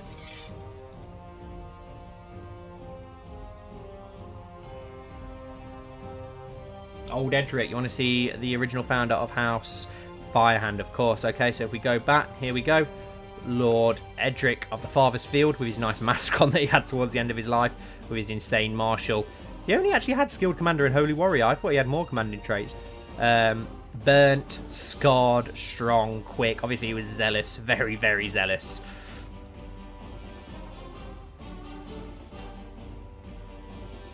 Yeah, you could do that to the Monarchs. Yeah, that... I don't know how many impressive women there are that we could add to it, though, unfortunately. We do have Pia, but obviously she's Benfrey's personal bodyguard, and she's not overly keen on Kyra. Obviously, they have the sibling love for each other, but they are rivals, as we can see when we look here. I am going to have to wrap this up, though, in a moment, guys. Religion map, yeah, we can have a quick look at that before I do go. So here's the religion map. We've got the old gods in the north. We've got the Faith of the Seven through most of old Andalia, but we do still have the Bolton, the Dreadfort, and High Point, Greyhold, and Lunar Woods, which still worship the old gods.